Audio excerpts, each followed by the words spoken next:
Goeiemôre gemeente, dit is vir my groot voorreg om vanoggend hier saam met julle te wees. Baie dankie vir die geleentheid, Shanay en Leon en Kerkraad, dat julle vir my genooi het om vanoggend met julle te deel oor FEBA Radio. Ons het hierdie jaar groot verjaarsdagpartytjies. Ons is 30 jaar in Suid-Afrika, FEBA Radio Suid-Afrika.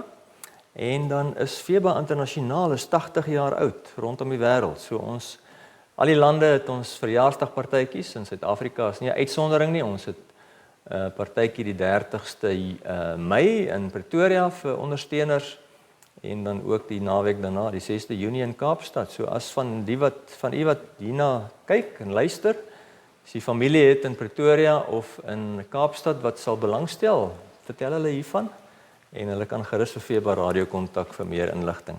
Is altyd Saterdag, die 30ste Mei en die 6de Junie.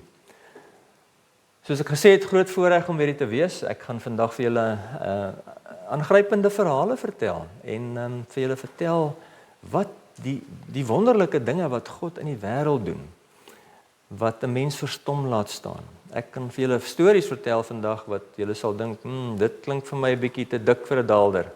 Maar die Here doen wonderwerke rondom die wêreld en die kerk groei kragtig. En ons is opgewonde hier by FEBA om saam met God te kan deel in hierdie groot werk van die groei van die kerk rondom die wêreld. Kom ons maak ons harte stil voor die Here en dan gaan ek vir julle 'n paar woorde in 1 Johannes lees.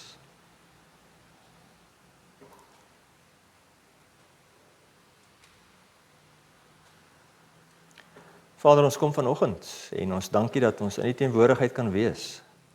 Dat ons nou ons harte kan stil maak voor U. Dat ons weet U is hier by ons. En dat U deur die Gees met elkeen gaan praat vanoggend. In Jesus naam. Ons lees in 1 Johannes 1 'n paar verse. En Johannes skryf daar, dit wat van die begin af was, wat ons gehoor het, wat ons met ons oë gesien het, wat ons aandagtig bekyk het, waaraan ons gevat het, dit verkondig ons aan julle, aangaande die woord van die lewe. Die woord het 'n mens geword, en ons het hom gesien, ons het hom gehoor, en ons verkondig aan julle die ewige lewe, wat by die Vader was, en aan ons geopenbaar is. En dan skryf Johannes en hy sê, ek verkondig hierdie aan julle wat ons gesien en gehoor het, sodat julle ook gemeenskap saam met ons kan hê, en ons gemeenskap is met die Vader en met sy Seun, Jesus Christus, ons Here. Ons skryf hierdie dinge aan julle, sodat julle blydskap en ons blydskap volkome kan wees. Gemeente, ek groet julle vanoggend in die naam van die Vader, en van die Seun, en van die Heilige Gees. Ek wil hê dat ons saam bid, voordat ons verder gaan, en ek vir julle vertel wat FEBA rondom die wêreld doen.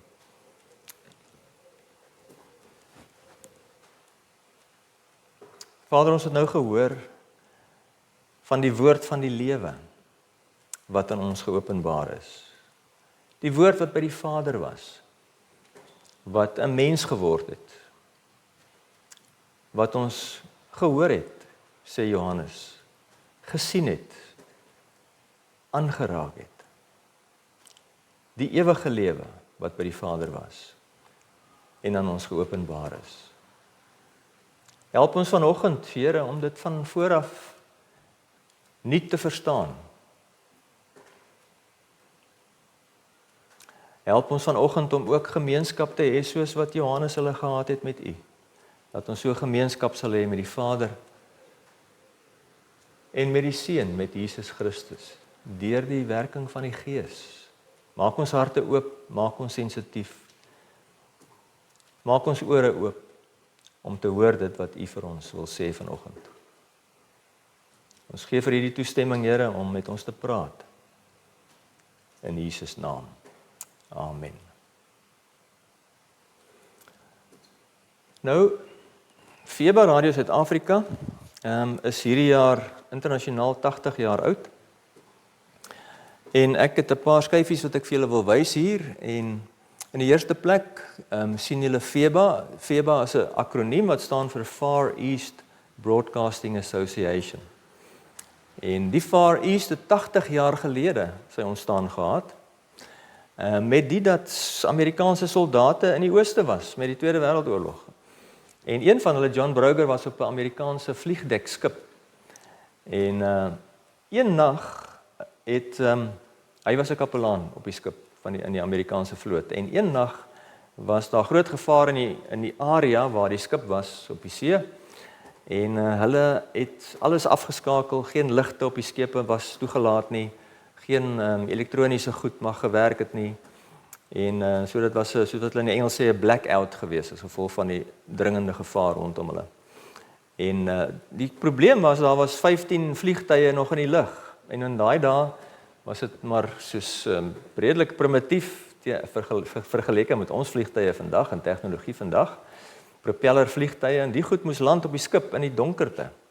En hulle het toe gedink wat kan hulle doen om hierdie vliegtye veilig op die skip te kry en die enigste plan was dat hulle radio gebruik, 2 rigting radio's gebruik om hierdie vliegtye te laat land.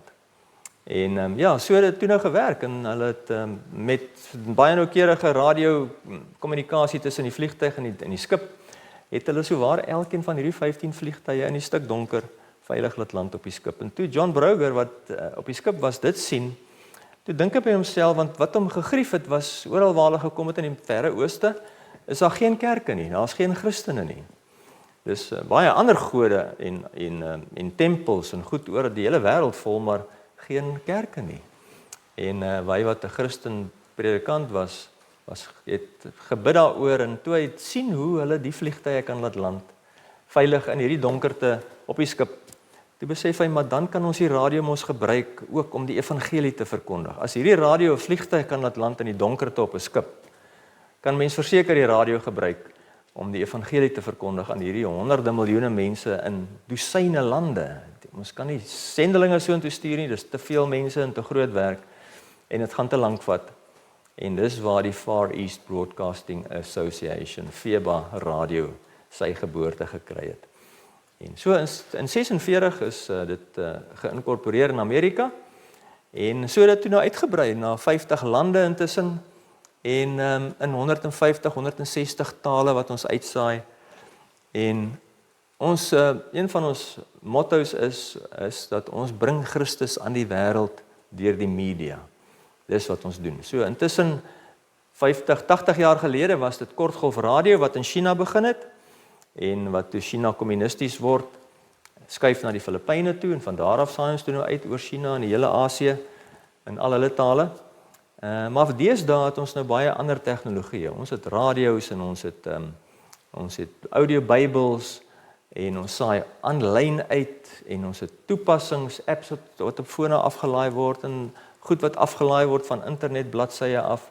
Net in China alleen is daar maandeliks 40 miljoen word daar programme afgelaai in Chinees. Net uit China, mainland China. Ekskuus vir die Engels, maar ek praat die hele tyd Engels, so dit gaan moeilik wees om alles in Afrikaans te vertaal. Maar daar's 'n groot behoefte in die wêreld na dit wat ons doen. En so daar's 'n lys van 50 lande daaronder waar ons uitsaai. Die rooi is waar ons uitsaai in die verskillende dele van die wêreld. En ons het 260 radiostasies wat voltyds uitsaai rondom die wêreld. So dit is min of meer kort oorsig. Volg ons gerus op Facebook. Net FEBA Radio op Facebook.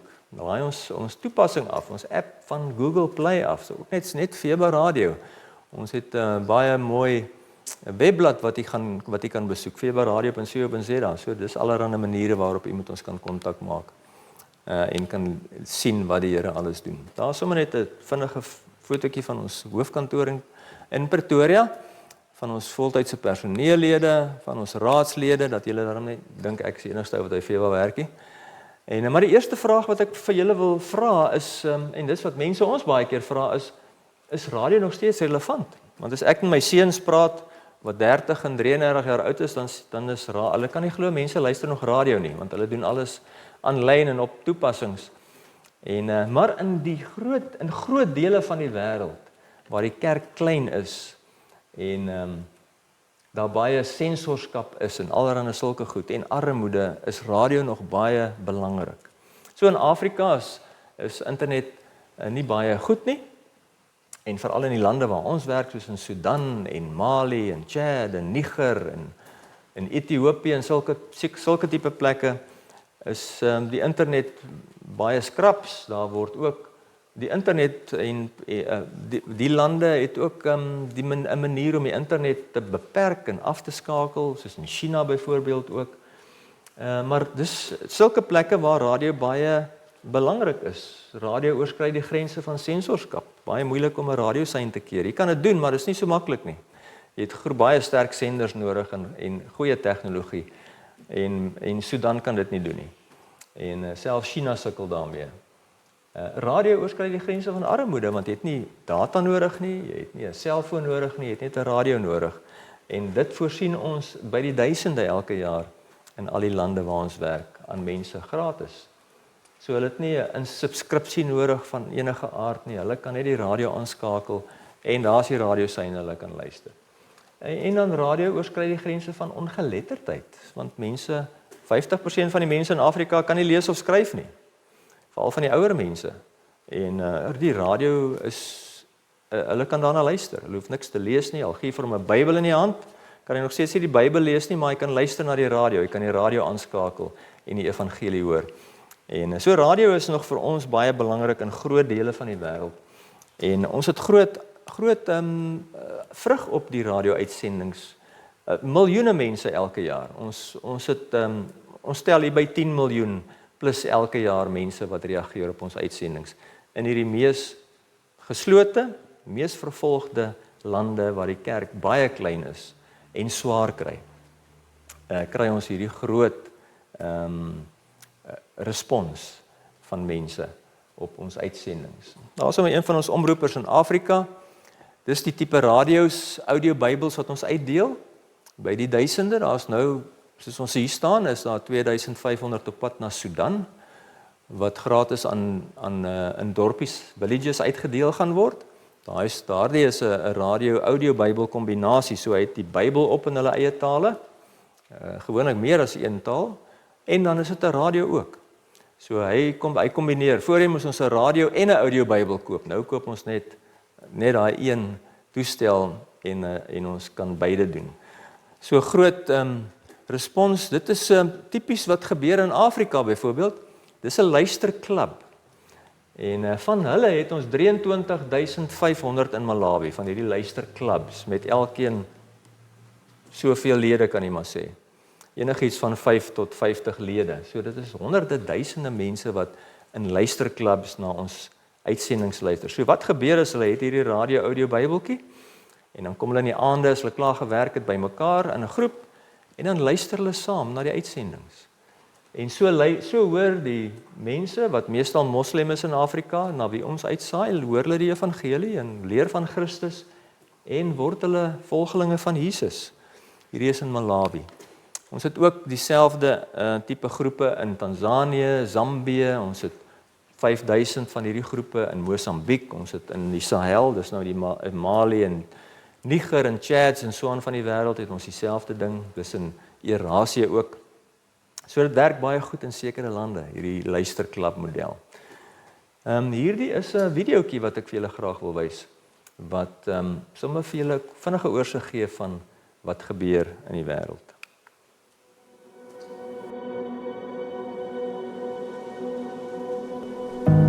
So many people in the world who remain unreached. Little to no chance of ever hearing about the gospel of Jesus Christ. 3.2 billion people who have never heard, and every story unique.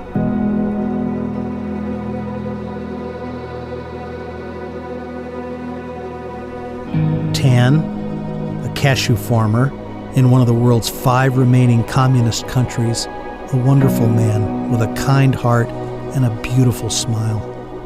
Extremely remote, deep in the unpopulated jungles of Southeast Asia with no church, no Christian witness at all, except by radio. And that was how Tan first heard the good news, by listening to a radio broadcast from the Far East Broadcasting Company. He heard God's word for the first time. He heard it in his heart language from someone from his country, and as a result, he came to faith. He was so excited. As soon as he heard it, he shared Christ with his wife and his family, and they too came to faith in Christ. Then, together, they shared the good news with the whole village, and every person there became followers of Jesus. God is doing amazing things today in the hardest to reach parts of the world, places where the name of Jesus has never been heard. It's time to mobilize the church. It's time to pray, and it's time to act.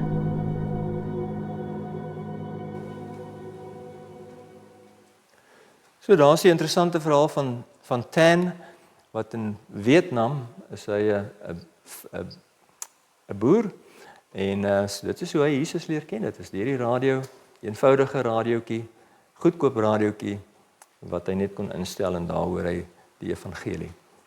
Hierdie is nie sommer net 'n prentjie nie, dit is 'n grafika wat gebaseer is op sosiologiese navorsing van mense en van stamme en van tale. Elke kolletjie is 'n taal.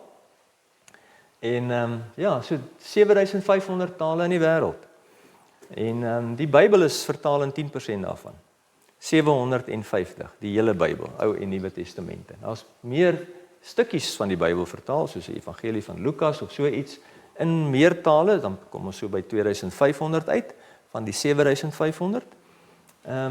Maar ja, daar is hy, elke kolletjie is 'n taal, en hoe ligter die kolletjie is, hoe meer geëvangeliseerd is daai spesifieke taal. So die donker kolle is waar die evangelie nog nie regtig sterk pos gevat het nie, waar daar baie min kerke is, en waar die kerk vervolg word, waar baie min sendelinge is. So 1% van die aarde se sendelinge is in daardie donker kolletjie dele van die wêreld, en dis waar die helfte van die aarde se mense bly. En so FEBA werk in daai donker kolle, onder daai tale en daai lande. En so ons fokus ons aandag daar, hier 'n bietjie in Afrika, Sentraal-Afrika, waar daar 'n paar rooi kolletjies is, en dan bo in die Sahara deel van Afrika, en dan natuurlik baie in Asië. So, ja, dit is dan sommer net 'n vinnige verduideliking van waar ons oral werk. Ek dink 2 jaar terug het ek hierdie foto geneem, waarskynlik toe ek in Hong Kong was. Hierdie is op Hong Kong Eiland, waar Hong Kong begin het aanvanklik, en nou ontwikkel het in hierdie reuse stad met dosyne miljoene mense wat daar woon. En so ons het 'n groot werk in China, soos wat julle gehoor het ons 80 jaar gelede in China begin uitsaai. En ons doen dit vandag nog steeds op baie verskillende maniere. En ek was op die berg daar in Hong Kong, op Hong Kong Eiland, en hierdie foto het my aangegryp, want in so woonstelblok soos wat julle daar sien, woon duisende mense. En in die groter Hong Kong area is daar seker 30 miljoen mense. As jy nou 'n bietjie van 'n stuk van die mainland China ook vat. Op die eiland alleen is daar seker so 7 miljoen mense wat daar woon. En almal woon in hierdie geweldige woonstelblokke. So hoogs ontwikkelde mense, slim mense, die Chinese is ongelooflik kreatief en vindingryk en hardwerkend.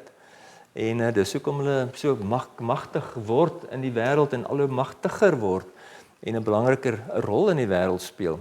So ons saai daagliks uit na hulle toe, hulle reageer by die miljoene, laai ons materiaal af, luister na die kerk groei, en so van plekke soos hierdie tot plekke soos hierdie saai ons die evangelie uit. Elkeen in hulle eie tale.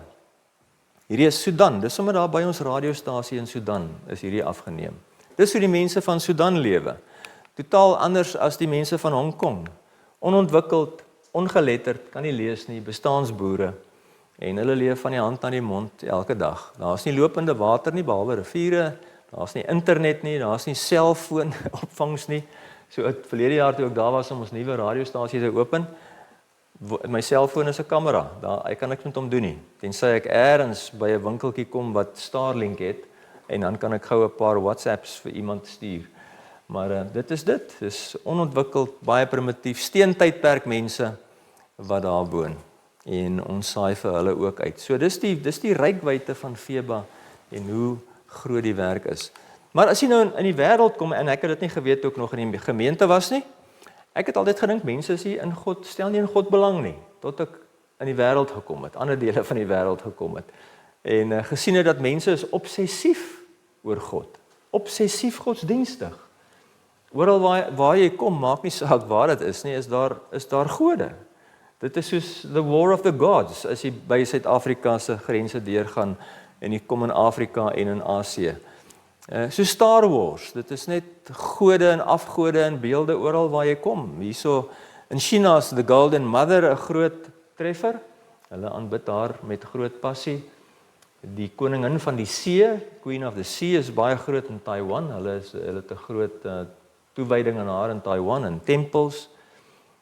Daar bo regs is Xun Feng, en hierdie ou, as jy vir hom offers bring en die priester bid namens jou tot hom by die tempels, dan maak hy jou ore oop, jou geestelike ore oop. Dan kan jy hoor wat jou buurman van jou skinder in jou huis, in sy huis langs aan, byvoorbeeld. Nou dit is nie, die mense verbeel hulle dit nie. Dit gebeur regtig. Hulle kan in die gees hoor. Sy tweeling boetie wat nog leliker is hy maak jou geestelike oë oop. Dan kan jy sien in die gees as jy vir hom 'n offer bring. So hierdie is nie net beelde nie, daar's demone agter hierdie beelde. Die mense het bonatuurlike kragte. En dit weet ons het baie min blootstelling aan hierdie tipe goed. Was verlede jaar in Kambodja, hulle is mal oor Vishnu, die god, die Hindu god van chaos en orde en skepping. En voor elke huis, elke besigheid in Kambodja kry jy daai tempeltjie wat daar staan. Op die regterkantste fotootjie. En hulle bring daagliks offers op daai tempeltjie vir Vishnu. So as jy in Bangkok land, het jy hierdie groot beeld wat hy is so groot, hy's baie langer as hierdie kerk. En dis die Johannes 3 vers 16 in Hindu godsdiens. Want so lief het God die wêreld gehad. Daarso is hulle reddings. Dis hulle Johannes 3 vers 16 daai. Ek het nie nou tyd om daarop in te gaan nie, maar dit is as ek vir die storie vertel, klink dit baie verregaande. Hoe hulle nou dink hulle gaan eendag in die paradys kom. Hier staan meisies en bring offers. Die offertjies brand daar op daai altaartjie daarvoor. En daar staan sy en bid tot die gode, tot verredding. Ontwikkelde mense met universiteitsgrade, professionele mense, wat in die oggende met hulle pakke klere aan en hulle laptops en hulle aktetassies voor die tempel gaan stop op die sypaadjie, wat 'n offer bring, wat sy gees geld koop, en dan brand die priester dit vir hom, en dan bid hy tot die afgod, en dan gaan hy werk toe. Dit is waaroor sy lewe gaan. So, interessant, Boeddha sit daar so, die vrou sit voor hom alleen in die tempel. Toe ek al verbystap, toe neem ek hierdie foto. En dit gryp my aan, want dit is hoekom ek doen wat ek doen. Dis hoekom ek rondreis in die wêreld, dis hoekom ons nuwe radiostasies begin in hierdie lande, want hierdie mense soek na God. Hulle soek na God, soos Paulus gesê het, is dit Handelinge 18 op die Areopagus. Die onbekende God, ek sien julle is baie godsdienstig, ek sien julle tot 'n altaar vir die onbekende God. En ek wil vir julle van hom vertel vandag. En dit is wat ons doen deur Feba Radio. Ons vertel vir die mense van die God wat hulle nie ken nie. Hulle soek hulp by beelde wat niks vir hulle kan doen nie, wat nie hulle stemme kan hoor. Die ergste van alles is dat hierdie beelde, dis nie net 'n koperbeeld nie. Daar's demone wat saam met hierdie ding werk, wat hierdie godsdiens versprei, wat mense vang in die net van daai ideologie, en wat hulle gevange hou die res van hulle lewens, wat maak dat hulle weerstandig is teen die evangelie. So hierdie goed wat het hulle nie lief nie. Dit reik nie uit na hulle toe nie. Dit kan hulle nie help nie. Die demone wat saam met dit werk, haat mense. Dit wil mense doodmaak. En hulle ken nie van 1 Johannes 1 wat ek net nou vir julle gelees het nie, dat God wat ons liefhet, wat ons uitnooi om met hom gemeenskap te hê, om in sy liefde in te kom. Hulle ken nie daai evangelie nie. Hulle ken die naam van Jesus, maar hulle ken nie hoekom hulle verstaan nie waarom hulle in Jesus moet glo nie. Net soos wat jy nie weet wat die 7 beginsels van Boeddha is nie, ken hulle ook nie Johannes 3 vers 16 is. Jy ken die naam Boeddha, maar verder weet jy niks van Boeddha af nie. Hierdie toordokter in Mosambiek het toordokters opgelei, jong mense as toordokters opgelei, Sangoma. En hy het hierdie mense geleer om in die gees, om transcendentale, om astrale projeksie te doen. So hulle het in die nag het hulle rondgevlieg in die gees. Nou ek weet dit klink vir ons vreemd, maar dit is wat gebeur in die wêreld as jy met afgoderry betrokke is. Dan stel hierdie goed jou in staat om goed te doen wat gewone mense nie kan doen nie. En so hulle het rondgevlieg in die gees in die aand. Hy het kliënte wat hom betaal, dan vra hulle vir hom, gaan vervloek daai ou wat daar bly, want hy is my kompetisie in die besigheid. Hy steel my kliënte, dan gaan hy en sy disippels vlieg, doen hulle astrale projeksie in die nag. Hulle liggame lê op die beddens, of waar hulle ook al is, en dan gaan hulle in die gees soontoe, en dan vervloek hulle hierdie persoon, en dan raak hy siek, hy verloor geld, sy besigheid gaan ten gronde, want die mense het mos nou nie, is nie weerbaar daarteen nie, hulle het nie 'n Jesus wat vir hulle kan beskerm, God se engele wat hulle kan bewaar teen hierdie goed nie. En so word hulle lewens geruïneer. Huwelike opgebreek, siekte, dood, bankrotskap, allerhande teëspoed wat jy jouself kan dink, kom dan oor hierdie mense as gevolg van dit wat hulle in die gees doen. Hierso het ons die Hajj in Mekka, elke jaar 2 tot 3 miljoen moslems wat rondom die Kaab loop, wat ook voorheen 'n afgodstempel was. Nou is hy 'n tempel vir Allah. En ek kan julle baie vertel van die moslim geloof, want dis waarmee ons werk. Maar hulle aanbid 'n klip, 'n meteoriet wat binne in daardie Kaab op die een hoek is. So elkeen van hierdie moslems probeer sy bes om daai klip te soen of aan hom te raak. Daai meteoriet, 'n swart meteoriet wat intussen in 15 stukke gebreek is deur die eeue, want die moslim stamme het geveg oor besit van die ding, aan mekaar geplak. En hulle dink as hulle aan daai klip kan raak, word hulle sondes vergewe. Dit's wat moslems glo. Die Kumbh Mela fees in Indië, 40 miljoen mense in 30 dae, wat elke jaar bymekaar kom op die oewers van die Ganges en ander riviere waar hulle bymekaar vloei. En as hulle net kan was in die rivier, dan word hulle sondes afgewas deur die Mother Ganges, nee. Vol demone. In die geeswêreld word al hierdie mense gevange gehou. Hulle leef patetiese, onsaglike, moeilike, armoedige lewens. Vasgevang, slawe van alles wat hulle kan verslaaf, net om te kan oorleef. So hulle verstaan nie die evangelie nie, hulle ken nie Jesus nie, hulle ken nie 'n God wat hulle nooi in sy liefde nie. Soos Paulus skryf in Efesiërs 2, dat God wat ryk is in barmhartigheid, het ons, toe ons nog dood was, in ons sondes en oortredinge, het hy ons lewend gemaak saam met Christus, op grond van sy groot liefde. Hulle verstaan dit nie, hulle ken nie die woorde soos genade en liefde en vergifnis nie. Alles gebaseer op werke. Hierdie Hindoes het baie lyste van goeie werke wat hulle karma. Ons ken almal van karma. Nee, jy doen goeie werke en dan het jy baie karma. Dan help dit jou in jou volgende lewe om nie as 'n kokkerot gebore te word nie, maar daarom weer as 'n mens. Al is dit dan nou 'n krepel mens as gevolg van jou te veel sondes, soos wat een van ons omroepers gehoor het toe sy 'n kind was, wat krepel is. Die moslems het hulle 5 wette wat hulle moet navolg van Allah, van die moslim geloof om dalk miskien paradys toe te kan gaan. Die enigste versekerheid dat 'n moslim kan hê dat hy paradys toe gaan is as hy sterf as 'n martelaar, as hy homself opblaas. Daai tipe van ding. Die boeddhiste het Boeddha se 7 of 14 beginsels afhangende wat jy lees, wat hulle moet nakom. Alles gebaseer op goeie werke.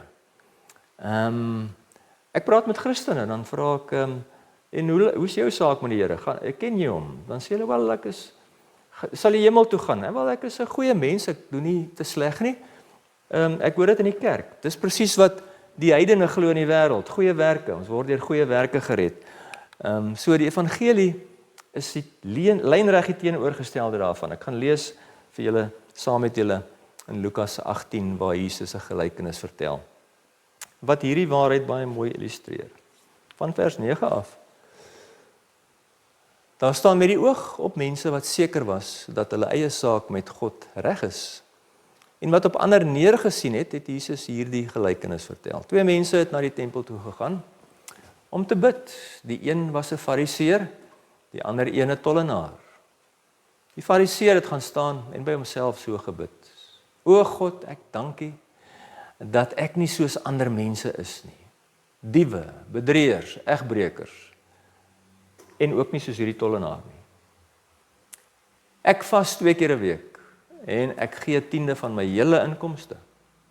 Maar die tollenaar het daar ver bly staan, en wou selfs nie na die hemel opkyk nie. Hy het bedroef op sy bors geslaan en gesê, o God, wees my sondaar genadig. Ek sê vir julle, dis nou Jesus wat praat. Hierdie man, hierdie tollenaar met ander woorde, en nie die ander een, en nie die fariseer nie, het huis toe gegaan as iemand wie se saak met God reg is. Elkeen wat hoogmoedig is, sal verneder word, en hy wat nederig is, sal verhoog word. In hierdie stuk sien ons die verhaal van hierdie 2 manne, 2 gesindhede, 2 harte, 2 maniere van dink. Die fariseer dink omdat hy goed is, omdat hy al hierdie goeie werke doen. En nog steeds doen die Jode doen dieselfde ding nog steeds vandag. Nog gelukkig nie tyd om vir julle meer daarvan te vertel nie, maar hulle doen presies dieselfde.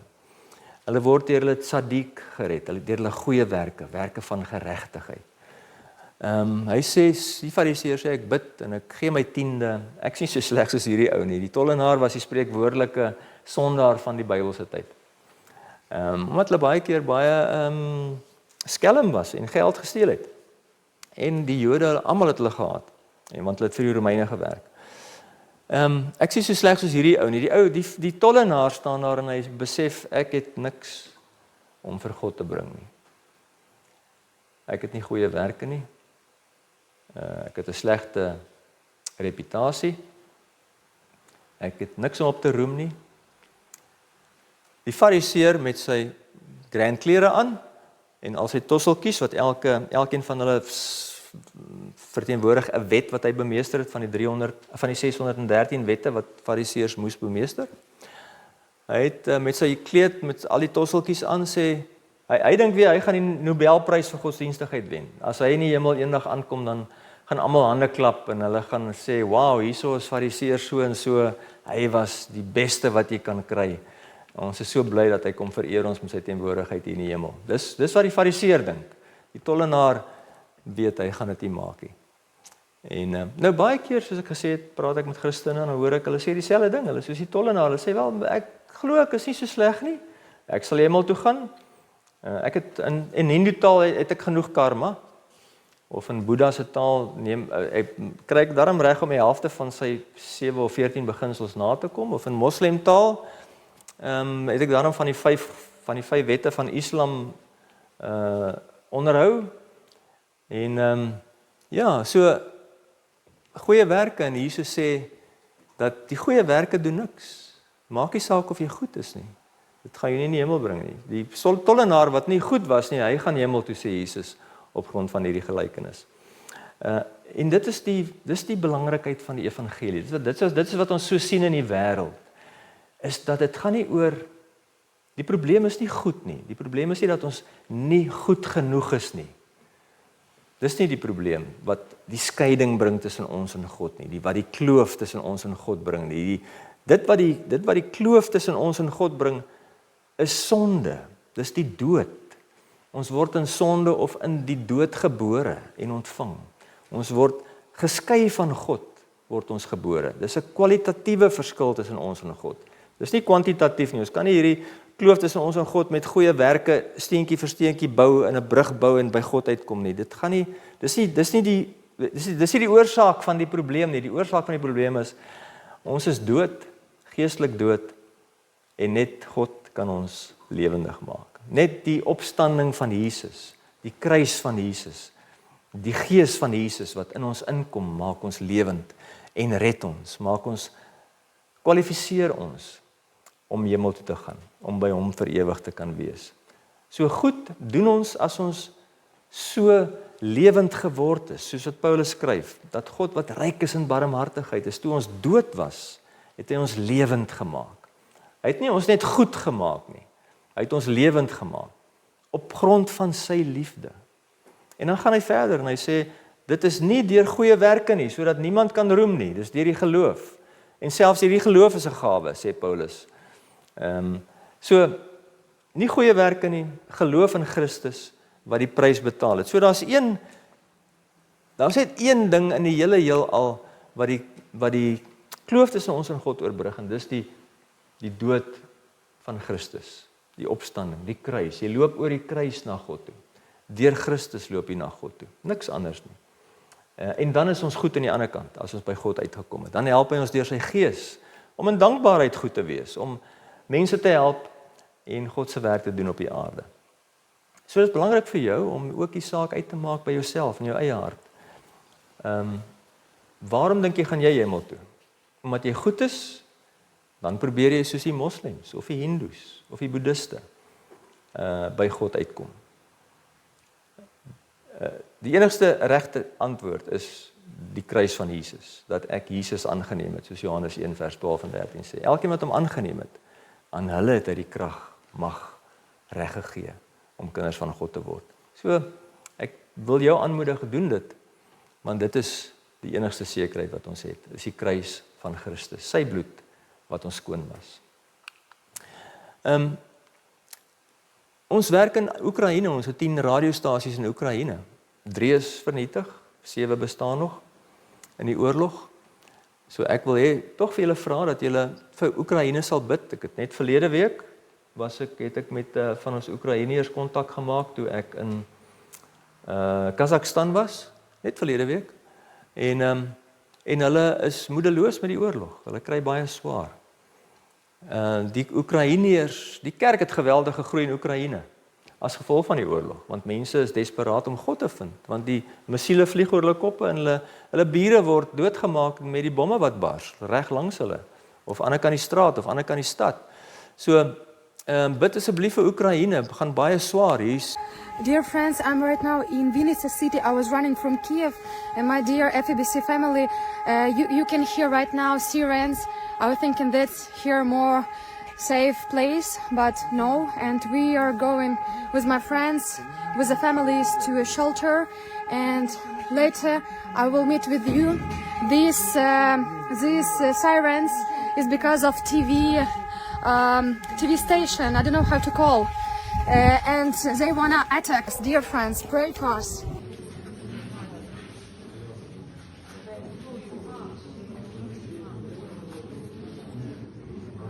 En Ina verduidelik maar net hier vir ons, wys vir ons net 'n videoetjie van waar hulle nou vlug na een van die bomskuilings toe.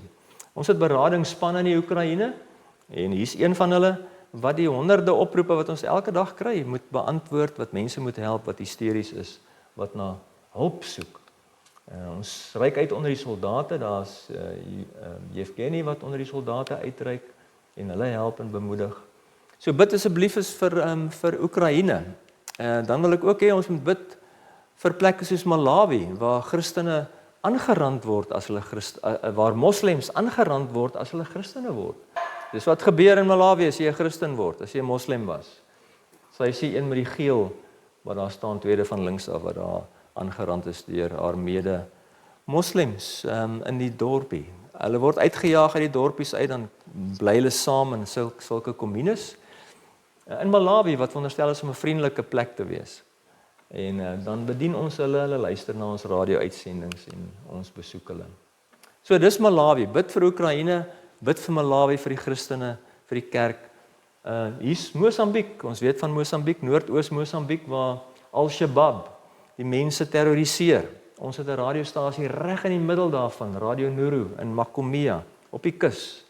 En elke 3-4 maande kom hierdie jihadists daardeur, hulle maak mense dood, brand villages af.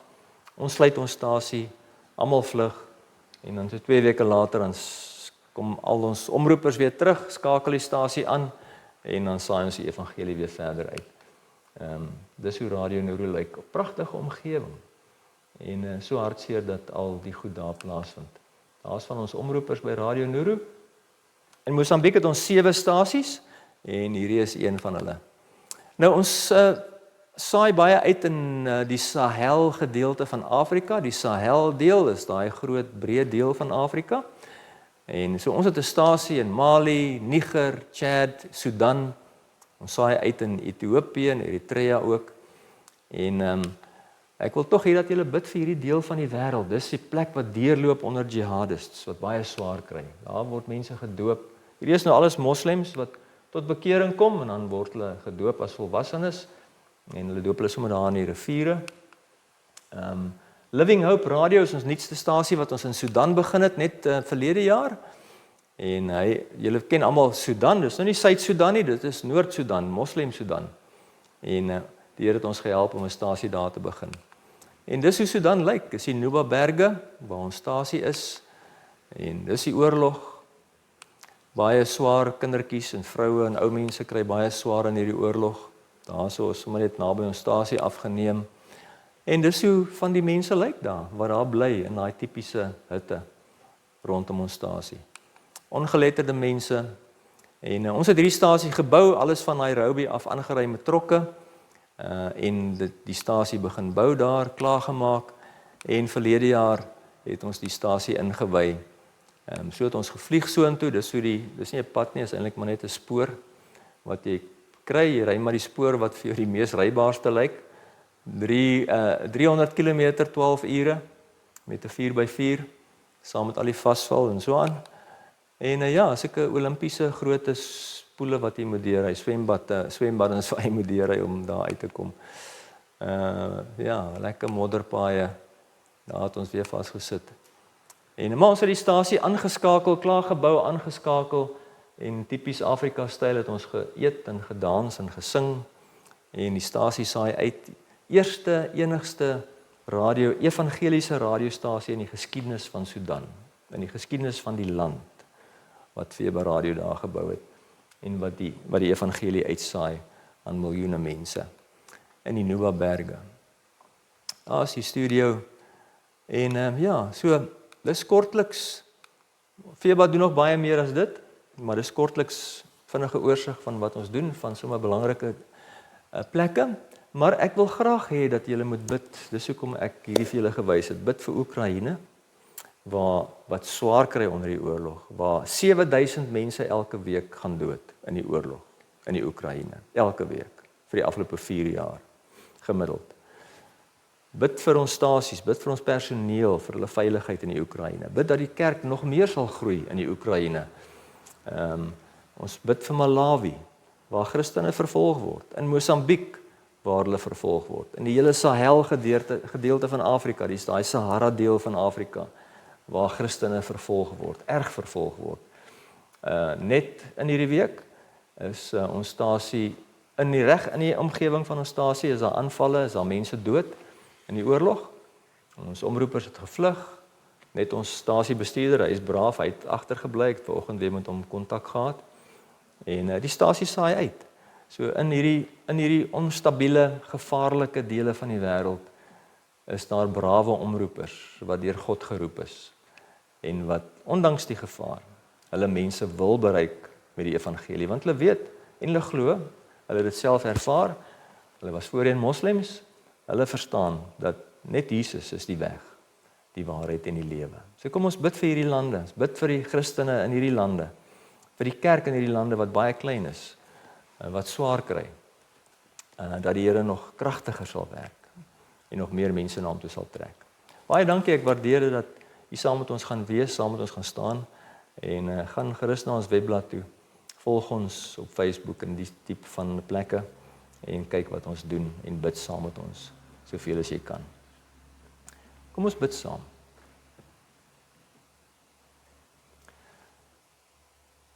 Vader, ons dankie dat ons vanoggend 'n voëlvlug kon neem van lande wat baie van ons min van weet. Ons is nie bekend met hoe u kerk daar is nie, ons is nie bekend met wat Christene daar ervaar nie.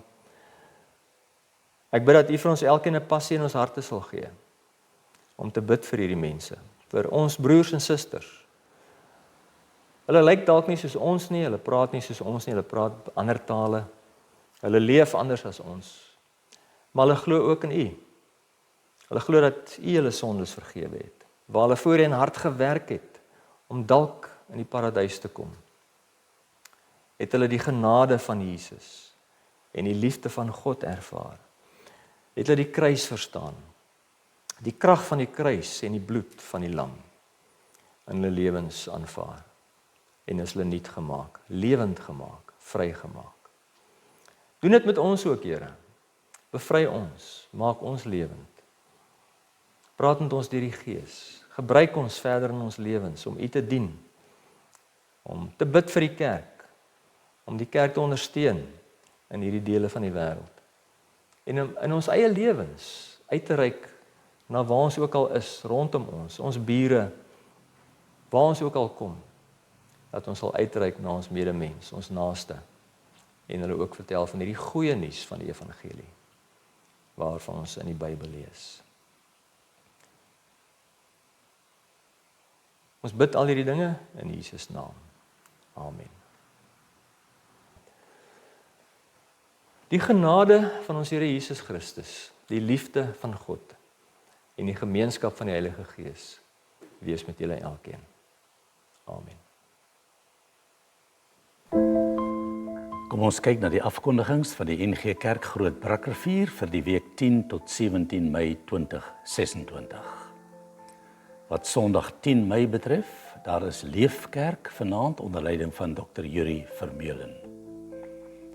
Dinsdag 12 Mei vergader die bedieningsraad om 6:00 in die kerksaal. Dis onder voorsitterskap van Dominee Shanay Viljoen en ons vra asseblief u voorbeding vir die vergadering. Woensdag 13 Mei om 6:00 is daar 'n blokbyeenkoms, dis blok 22, dis Seester Tergniet by Kauri Single 15. Kontak gerus vir Johan Smit by 084 500 4296. Ook Woensdag is daar 'n kooroefening by die orgel om 4:15. Alle belangstellendes is welkom. Kontak gerus vir Marida by 082 471 0751.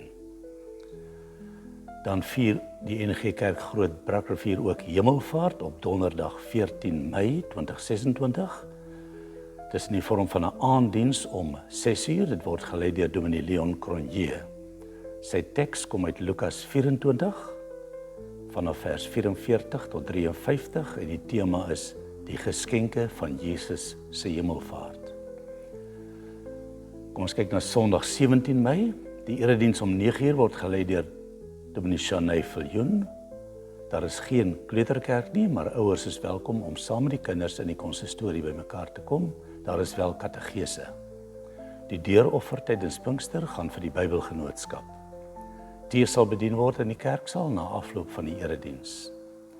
Die Groenkloof Pinksterdiens om 10:00 sal gelei word deur Dominee Leon Cronje. Daar is geen leefkerk vanaand nie, maar wel 'n Pinksterdiens om 6:00 in die kerkgebou. Kom ons kyk na ons gemeente se Pinkster.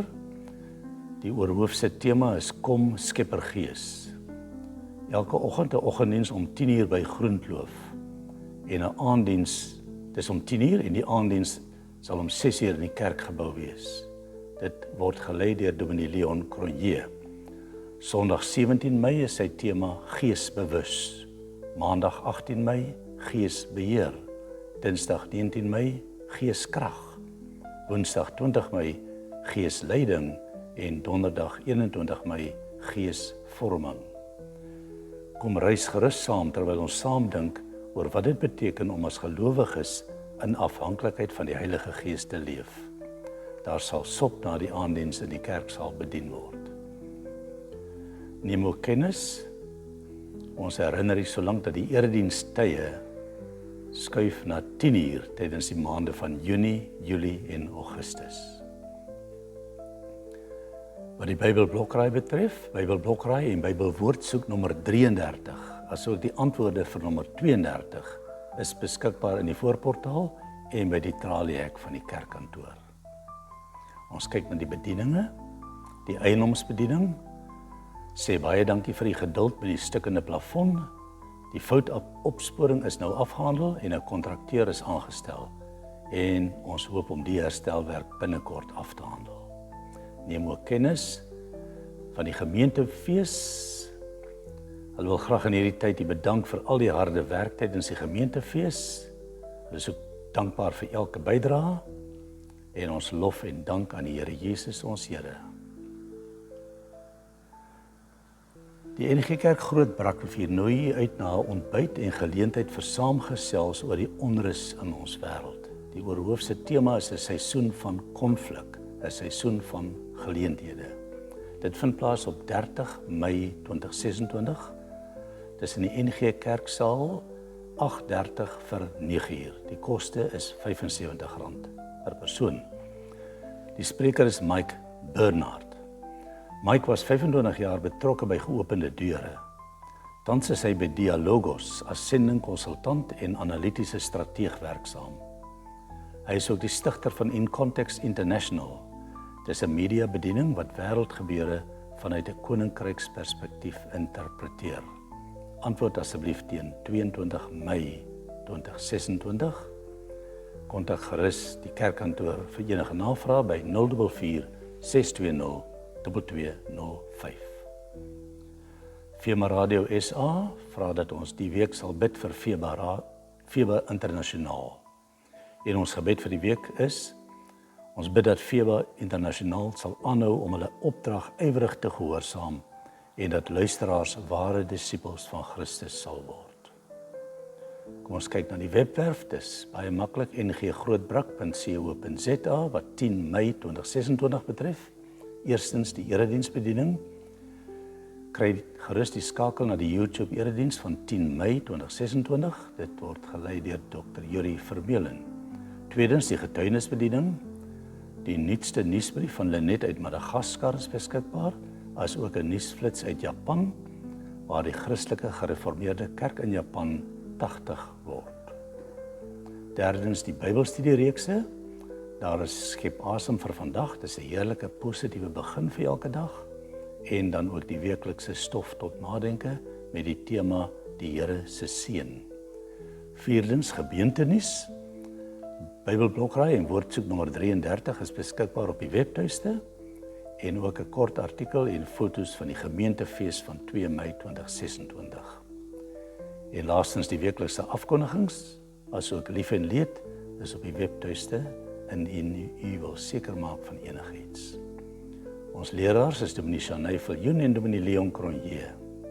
Ons adres is Langstraat 10 Groot Brakrivier en die kantoor se telefoonnommer is 044 620 2205. En ons dankie vir die volgehoue bydrae en ondersteuning van die werk van die Here.